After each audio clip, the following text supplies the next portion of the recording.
बंद करो, बंद करो। सांसदों का निलंबन वापस लो, वापस लो, वापस लो। तानाशाही नहीं चलेगी, नहीं चलेगी, नहीं चलेगी, तानाशाही नहीं चलेगी, नहीं चलेगी, नहीं चलेगी।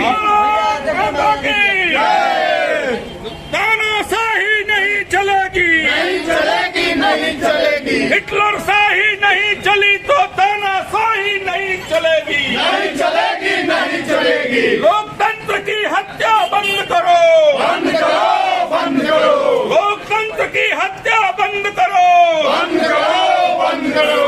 सांसदों का निलंबन वापस लो, वापस लो, वापस लो, सांसदों का निलंबन वापस लो, वापस लो, वापस लो। इंडिया गठबंधन जिंदाबाद, जिंदाबाद, जिंदाबाद, इंडिया गठबंधन जिंदाबाद, जिंदाबाद।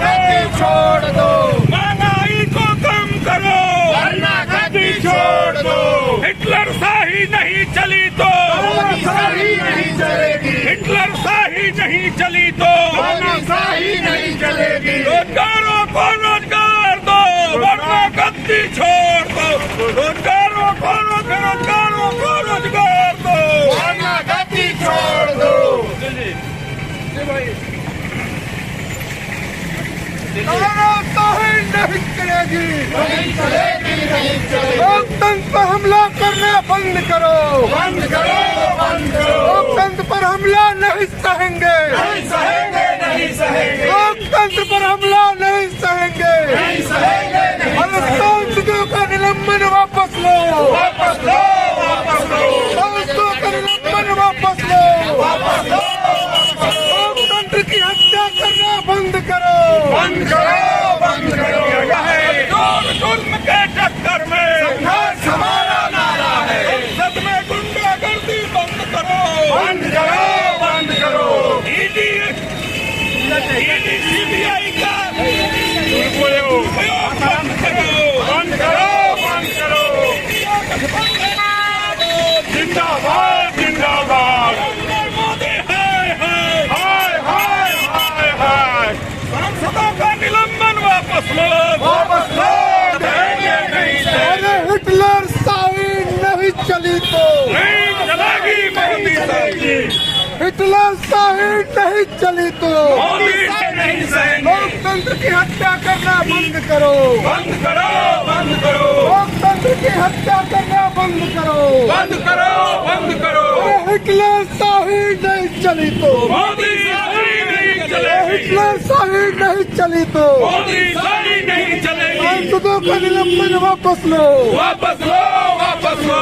सांसदों का निलंबन वापस लो। का ध्यान हटाने के लिए और इस हमलावर को बचाने के लिए और हमला करने हमलावर को अंदर प्रवेश कराने वाले को बचाने के लिए उन्होंने भारत के इतिहास में ऐसा खिलौना और बड़ा काम कर दिया जिससे बाबा साहब भीमराव अम्बेडकर की बनाया गया संविधान सर्वसाधारण हो रहा है और हमारे 141 इंडिया गठबंधन के विपक्षी सांसदों को सदन से बाहर निकाल दिया गया। इस प्रकार हम इस देश की जनता को, सीवान जिले की जनता को इस धरना के माध्यम से यह बताना चाहते हैं कि आप इस बात को समझिए कि भारतीय जनता पार्टी इस देश के संविधान के साथ, इस देश के प्रजातंत्र के साथ जो अन्याय करना चाहती है, जो तानाशाही लाने चाहती है, उसको दूर करना चाहते हैं कि उसको पुनः आप स्थापित करना चाहते हैं। इंडिया गठबंधन बनाकर सभी विरोधी दलों ने तो कर सकते हैं। सांसदों को जिनको जनता ने पार्लियामेंट में भेजी है उसको मोदी की सरकार ने निलंबित करके संसद से बाहर कर दिया और ये संकेत दे दिया है भाजपा ने कि हम देश में किसी दूसरे दल और दूसरे किसी विपक्ष को चाहते ही नहीं। तो विपक्ष चलाने का जो हिटलरी अंदाज है उसके खिलाफ हम पूरे इंडिया कांग्रेस के, हमारे राष्ट्रीय जनता हमारे जदयू के, सीपीएम के, सीपीआई के, माले के सभी लोग यहाँ इकट्ठा हुए थे और हम लोगों ने एक जोरदार मार्च निकाल करके यह मांग किया था कि जितने सांसदों का निलंबन हुआ है सबसे पहले सरकार उसे वापस ले और निलंबन के दोषी सरकार जनता के सामने माफ़ी मांगे कि हमने गलत किया है, क्योंकि वो हम डरा दें, धमका दें और डरा धमका करके फिर से सत्ता पर आ जाए। लेकिन यह बात साफ हो गई है, इनकी उल्टी गिनती शुरू है। ये थोड़ा सा राजस्थान के जीत से, थोड़ा मध्य प्रदेश के जीत से गदगद है, लेकिन मैं कहना चाहता हूँ कि वो भी जीत नहीं है, वो भी एक बहुत बड़ा साजिश के चलते जीत हुई है और थोड़ी सी मतों से अंतर से जीत हुई है। यह सच्चाई है कि देश का जो चुनाव होगा, देश की जनता इनके खिलाफ है कि उन्हें 2 करोड़ रुपये डाल देंगे, हम 15 लाख खाते में देंगे, हम महंगाई दूर कर देंगे। आज गैस सिलेंडर का कीमत जो उन्होंने खुद ही इसी चुनाव में राजस्थान में कहा था जो 450 रुपया 500 देंगे, और आज जो कह रहे कि नहीं दिया जाएगा, तुरंत उलट गए पार्लियामेंट में, राज्यसभा में उलट गए। इसलिए जनता देख रही है तमाशा। और सबसे बड़ी बात तो यह है कि देश के जनता के ऊपर लगातार काले कानून थोप रहे हैं। अभी 3 कानूनों में जो संशोधन इन्होंने किया, उसके जरिए फिर एक अंग्रेजों से भी कड़ा कानून देश में ला रहे हैं। और इनकी कोशिश है कि देश में कोई भी आंदोलन होगा, उस आंदोलन को उस कानून के जरिए हम दबा देंगे। लेकिन ये हिंदुस्तान है, अंग्रेजों से लड़ा है, अंग्रेजों की सारी तानाशाही को खत्म किया है। और आपको याद होगा कि अंग्रेजी हुकूमत को भारत की जनता ने उखाड़ फेंकी है, तो मोदी की हुकूमत को भी उखाड़ फेंकेगी जनता। आने दीजिए 24 का चुनाव, हम लोग जवाब देंगे। तो सावरकर को अपना गुरु मानते हैं, सावरकर को अपना वारिस मानते हैं, उनकी विचारधारा सावरकर की है।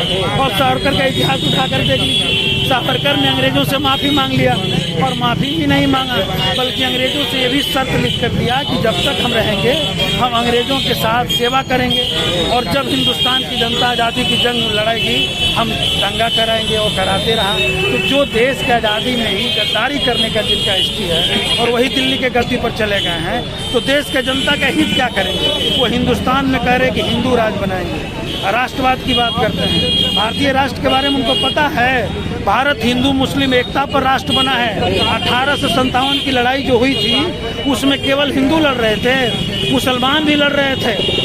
बहादुर शाह जफर कौन थे? जिनको इस देश के धरती पर मिट्टी तक नहीं मिला, रंगून में है। कहा गया है कि कितना है बदनसीब जफर, दफन के लिए 2 गज जमीन मिली कुएं यार में। वो आज उसका इस देश के भीतर मिट्टी भी नहीं है। मैं कहना चाहता हूँ, उनके 4 बेटे के गर्दन को काट कर परोसा गया और कहा कि गुलामी मंजूर कीजिए। बहादुर शाह जफर ने कहा कि बेटों की गर्दन मुझे मंजूर है, मैं गुलामी मंजूर नहीं कर सकता। खुद खोता में आग लग रहा, और वो खोता बचे नहीं, मध्य प्रदेश से भाजपा खुद एक खत्म होगी आपसे में लड़कर। इसलिए 24 के चुनाव में मोदी का सफाया लोग करें, इसका संकेत देते हुए मैं मांग कर रहा हूँ कि सांसदों का निलंबन वापस हो और जनता से मोदी सरकार माफी मांगे।